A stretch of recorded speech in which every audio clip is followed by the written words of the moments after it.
मुझे जाना ही पड़ेगा मामी, डॉक्टर शौकत ने कमरे में दाखिल होते हुए ओवरकोट की दूसरी आस्तीन में हाथ डालते हुए कहा। ईश्वर तुम्हारी रक्षा करे और इसके सिवा मैं क्या कह सकती हूँ। बूढ़ी सबिता देवी बोली, लेकिन सर में अच्छी तरह मफरल लपेट लो, सर्दी बहुत है।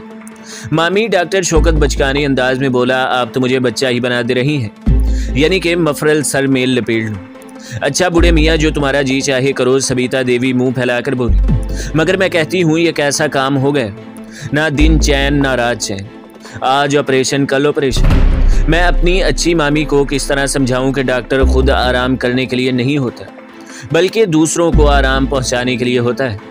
मैंने तो आज ख़ास तौर से तुम्हारे लिए मैकरोनी तैयार कराई थी, क्या रात का खाना भी शहर में ही खाओगे? सबिता देवी बोली, क्या करूं, मजबूरी है। इस वक्त 7 बज रहे हैं, 9 बजे रात को ऑपरेशन हो गए। केस ज़रा नाजुक है, अभी जाकर तैयारी करनी होगी। अच्छा, खुदा हाफिज़।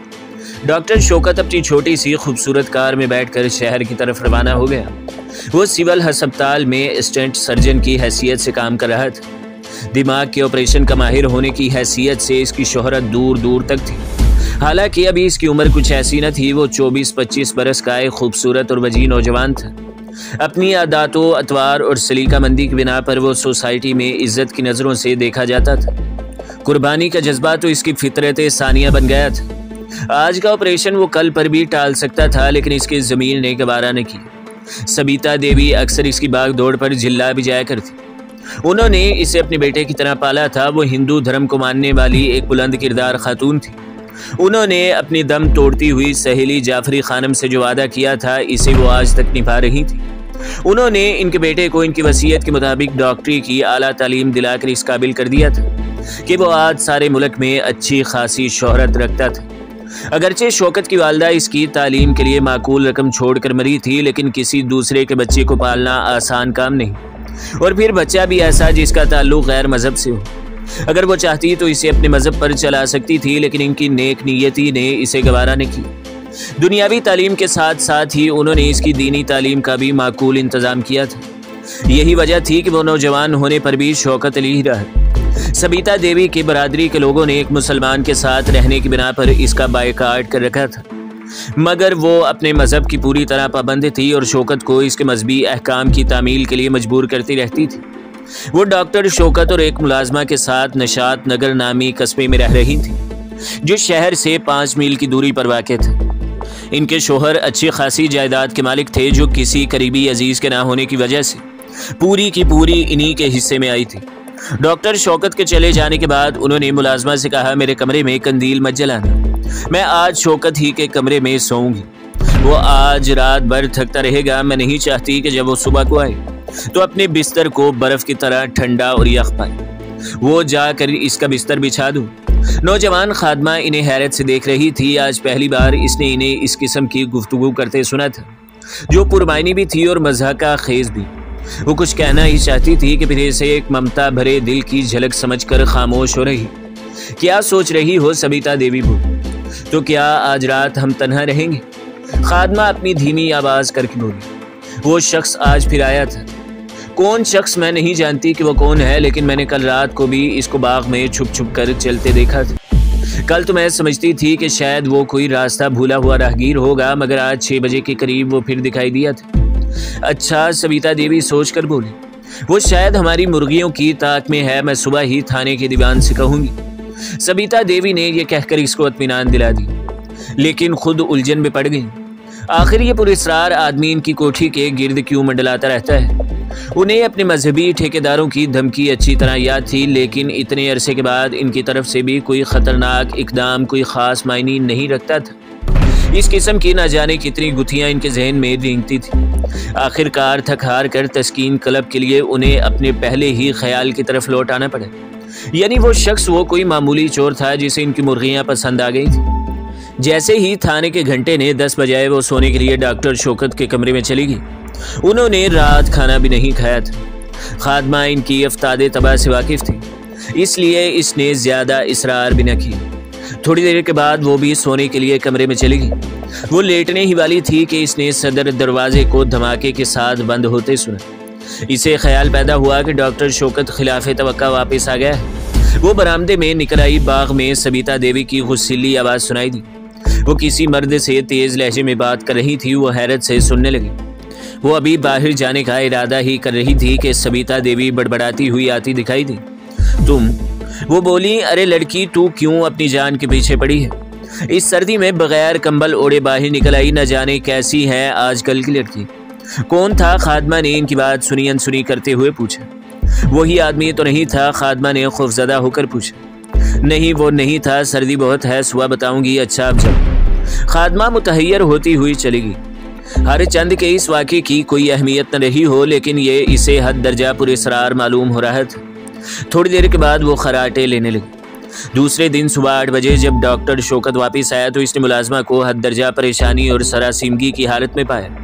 पूछने पर मालूम हुआ कि सबिता देवी खिलाफे मामूल अभी सो रही हैं। हालांकि इनका रोज़ाना का मामूल था कि सुबह तकरीबन 5 बजे से उठकर पूजा पाठ के इंतज़ाम में मशगूल हो जाया करती थी। शौकत को भी इस वाक़े से तशवीश होगी, लेकिन इसने फिर सोचा कि शायद रात में ज़्यादा देर तक जागी होंगी। इसने मुलाजमा को इत्मीनान दिलाकर नाश्ता लाने को कहा। 9 बज गए, लेकिन सबिता देवी न उठी। अब शौकत की परेशानी हद से ज़्यादा बढ़ गई थी।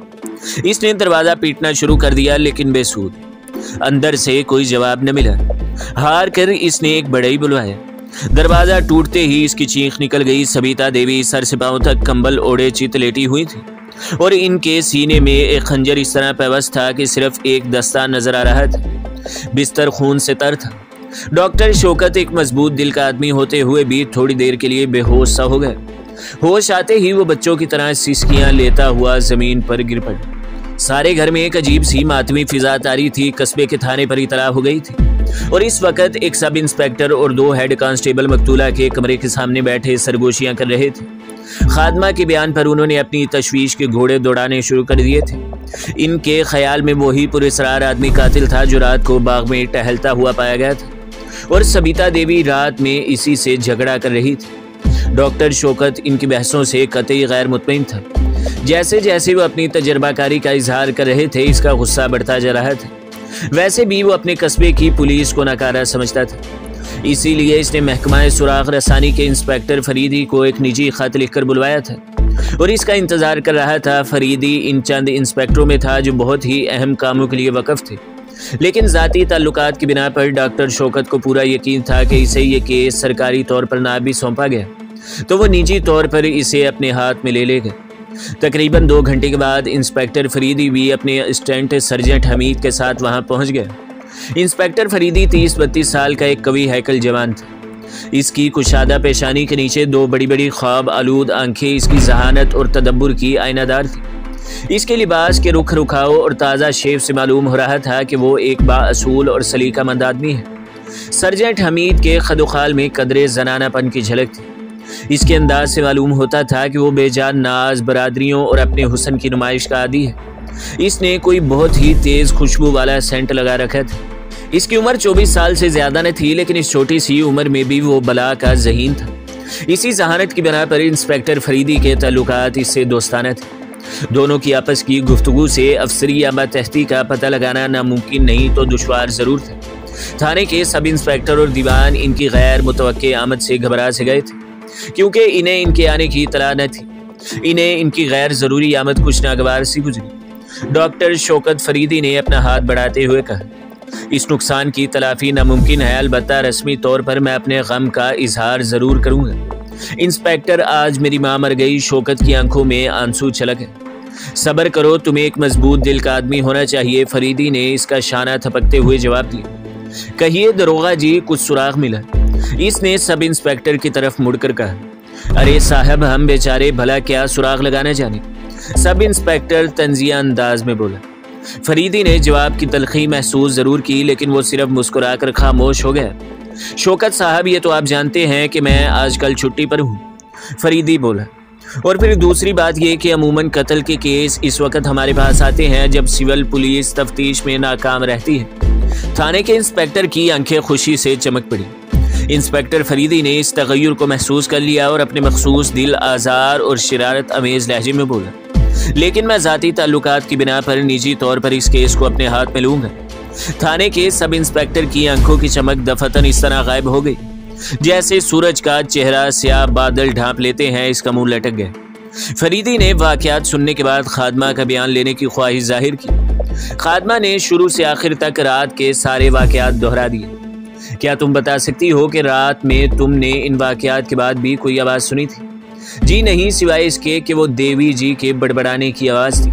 वो अक्सर सोते वक्त बड़बड़ाया करती हैं। क्या तुम बता सकती हो कि वो क्या बड़बड़ा रही थी? कुछ बेरबत बातें थी, ठहरिए याद करके बताती हूँ। हाँ ठीक, याद आ गया। वो राजरूप नगर चिल्ला रही थी। मैंने इस पर ध्यान नहीं दिया क्योंकि मैं इनकी आदत से वाकिफ थी।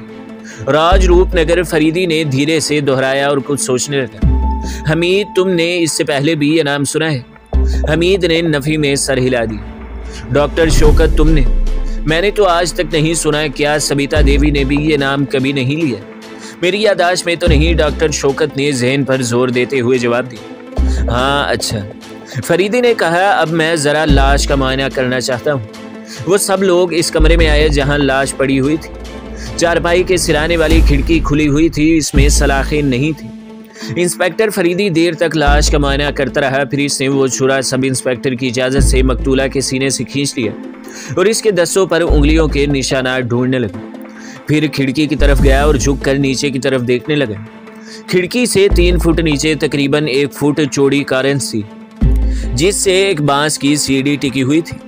खिड़की पर पड़ी हुई गर्द की तह कई जगह से साफ थी और एक जगह हाथ की 5 उंगलियों के निशान। ये तो साफ जाहिर है कि कातिल इस खिड़की से दाखिल हुआ, फरीदी ने कहा। ये तो इतना साफ है कि घर की खादमा भी यही कह रही थी। थाने के सब इंस्पेक्टर ने मज़ाका उड़ाने के अंदाज में कहा। फरीदी ने मुस्कुराकर इसकी तरफ देखा और फिर खामोशी से खंजर का जायजा लेने लगा। कातिल ने दस्ताने पहन रखे थे और वो एक मुशाक खंजरबाज मालूम होता था। इंस्पेक्टर फरीदी बोला, और वो एक गैर मामूली ताकतवर इंसान है। दरोगा जी, इस खंजर के बारे में आपकी क्या राय है? खंजर? जी हाँ, ये भी बहुत मजबूत मालूम होता है। सब इंस्पेक्टर मुस्कुराकर बोले। जी नहीं, मैं इसकी साख्त के बारे में पूछ रहा हूँ। इसकी साख्त के बारे में सिर्फ लोहार ही बता सकते हैं। जी नहीं, मैं भी बता सकता हूँ। इस किस्म के खंजर नेपाल के अलावा और कहीं नहीं बनते। नेपाल? डॉक्टर शौकत तहीर आमेज लहजे में बोला और बेतहाना अंदाज में एक कदम पीछे हट गया। क्यों, क्या बात है? फरीदी से घूरता हुआ बोला। कोई बात नहीं, शौकत ने खुद पर काबू हासिल करते हुए कहा। खैर हाँ, तो ये कह रहा था कि इस किस्म के खंजर सिवाय नेपाल की और कहीं नहीं बनाए जाते। और डॉक्टर, मैं तुमसे कहूँगा कि अभी वो इतना ही कह पाया था कि एक कांस्टेबल ने आकर इतला दी कि इस शख्स का पता लग गया है जिससे कल रात सबिता देवी का झगड़ा हुआ था। सब लोग बेतहाना अंदाज में दरवाजे की तरफ बढ़े। बाहर एक बावर्दी कांस्टेबल खड़ा था। आने वाले कांस्टेबल ने बताया, रात सबिता देवी इसी से झगड़ रही थी। वो रात इस तरफ से गुजर रहा था कि सबिता देवी ने इसे पुकारा।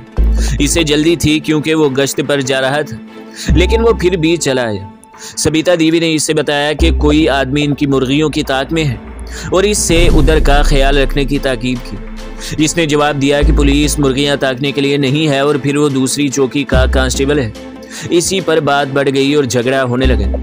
थाने का दरोगा इसे अलग ले जाकर इससे पूछगछ करने लगा और फरीदी ने बुलंद आवाज में कहना शुरू किया, हाँ तो डॉक्टर, मैं तुमसे ये कह रहा था कि ये खंजर दरअसल तुम्हारे सीने में होना चाहिए था। सबिता देवी धोखे में कत्ल हो गई और जब कातिल को अपनी गलती का इल्म होगा तो वो फिर तुम्हारे पीछे पड़ जाएगा। अब फिर इसी कमरे में चलकर मैं इसकी तशरीह करूंगा। इस इंकशाफ पर सब के सब बौखला गए। शौकत घबराहट में जल्दी जल्दी पलके चिपकता रहा। दरोगा जी की आंखें हैरत से फटी हुई थी और सर्जेंट हमीद उन्हें मज़ाका खेज अंदाज में घूर रहा था। सब लोग फिर लाश वाले कमरे में वापस आए। इंस्पेक्टर फरीदी खिड़की के कॉर्नर्स पर उतर गए और इस लाइन के सारे कमरों की खिड़कियों का जायजा लेता हुआ लौट आए। अब मामला बिल्कुल ही साफ हो गया कि सबिता देवी डॉक्टर ही के धोखे में कत्ल हुई है। अब कातिल सबिता देवी को कत्ल करना चाहता था तो इसे ये क्या मालूम कि सबिता देवी शौकत के कमरे में सोई हुई थी। अगर वो तलाश करता हुआ इस कमरे तक पहुंचा था तो दूसरी खिड़कियों पर भी इस किस्म के निशानात हो सकते थे जैसे कि इस खिड़की पर मिले हैं। और फिर सबिता देवी के कत्ल की वजह सिर्फ एक ही थी, वो इनकी जायदाद। अगर इनका तरका इनके किसी अजीज को पहुंचता होता तो वो इन्हें अब से 10 बरस कबल ही कत्ल कर देता या करा देता, जबकि उन्होंने अपनी जायदाद धर्मशाला के नाम वक्फ करने का सिर्फ इरादा ही किया था। अब जबकि 10 साल गुजर चुके थे और जायदाद के मुतालिक पूरी कानूनी वसीयत महफूज है, इनके कत्ल की कोई माकूल वजह समझ नहीं आ सकती। अगर कातिल चोरी की नीयत से इत्तफाकन इस कमरे में दाखिल हुआ जिसमें वो सो रही थी, तो क्या वजह है कि कोई चीज़ चोरी नहीं की गई? तो दोस्तों, अगली किस देखने के लिए हमारे चैनल को सब्सक्राइब करें, वीडियो को लाइक करें और बेल के आइकन को भी दबा दें, ताकि हर जो आने वाली वीडियो है वो आपको सबसे पहले मिलती रहे।